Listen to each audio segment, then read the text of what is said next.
ન, બરોબર. ફરીથી લખ્યું નગારાનો ન. પછી અહીંયા મેં લખ્યો પતંગનો પ, નગારાનો ન. ફરી લખ્યો નગારાનો ન, બરોબર. અહીંયા શું કર્યું મેં આડી હરોળમાં મૂળાક્ષર લખ્યા છે, બરોબર. તેમાં શું જોવાનું છે આપણે બધા એક સરખા મૂળાક્ષર, એક મૂળાક્ષર હશે બધા સરખા હશે અને એક મૂળાક્ષર શું હશે એમાં અલગ પડતો હશે, બરોબર. તો આપણે જોવાનું છે કે આમાં મૂળાક્ષર અલગ કયો પડે છે, બરોબર. તો અહીંયા આપણે જોઈએ કે આ કયો મૂળાક્ષર છે, આને શું કહેવાય નગારાનો ન. અને આને શું કહેવાય, આને પણ નગારાનો ન કહેવાય, બરોબર. આને પણ નગારાનો ન કહેવાય, આને પણ નગારાનો ન કહેવાય. તો આ વચ્ચે જે મૂળાક્ષર છે તેને શું કહેવાય પ, પતંગનો પ. તે કેવું છે, આ બધા કેવા છે સરખા છે, બરોબર. અને આ એક મૂળાક્ષર છે જે કેવો છે જુદો પડે છે, અલગ પડે છે, બરોબર. તો તેની પર આપણે શું કરીશું ચોકડી કરીશું, કારણ કે તે શું છે જુદો પડે છે, અલગ પડે છે, એટલા માટે કે આપણે શું કરવું છે હરોળમાં જુદા પડતા મૂળાક્ષર ઉપર ચોકડી કરવાની છે. એટલે કે આ આડી હરોળમાં આ એક મૂળાક્ષર છે તે જુદો પડે છે, તો તેની પર આપણે શું કરીશું ચોકડીનું નિશાન કરીશું. ઓકે, ચાલો. તો અહીંયા હું ફરીથી બીજા મૂળાક્ષર લખીશ. તો અહીંયા મેં લખ્યો પતંગનો પ, પતંગનો પ, પતંગનો પ, ફટાકડાનો પ, પતંગનો પ.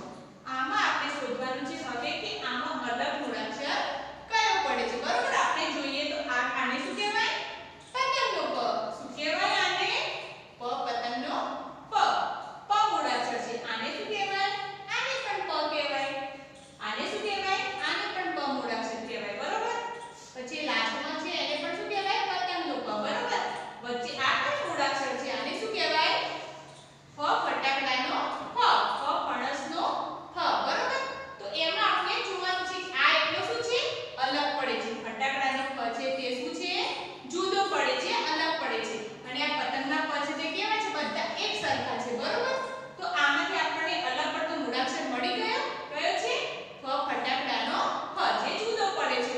હવે તેની પર આપણે શું કરવાનું રહેશે ચોકડી કરવાની રહેશે, કારણ કે તે આ લાઈન છે એમાં શું છે અલગ પડે છે, એટલે કે જુદો પડે છે, બરોબર. તો હવે તેની પર આપણે શું કરીશું ચોકડીનું નિશાન કરીશું. ઓકે, તો ફટાકડાના ફ ઉપર શું કરવાનું ચોકડીનું નિશાન, કારણ કે તે શું છે આ બધાથી અલગ છે, જુદો પડે છે ને. ઓકે, ચાલો આપણે આગળ ફરીથી શીખીએ, બરોબર. તો અહીંયા મેં લખ્યો ફ, ફટાકડાનો ફ, બરોબર. ફ, ફટાકડાનો ફ, ફ, ફટાકડાનો ફ.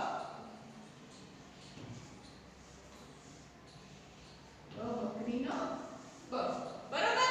અહીંયા શું કર્યું મેં મૂળાક્ષર લખ્યા છે, બરોબર. આમાંથી આપણે શું કરવાનું છે જુદો પડતો મૂળાક્ષર આપણે શોધવાનું છે કે અલગ મૂળાક્ષર કયો છે, બરોબર. તો આપણે જોઈએ કે આને શું કહેવાય ફ, ફટાકડાનો ફ. આ પણ ફટાકડાનો ફ છે, શું કહેવાય ફ,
છે તે બધા એક સરખા છે અને આમાં અલગ કયો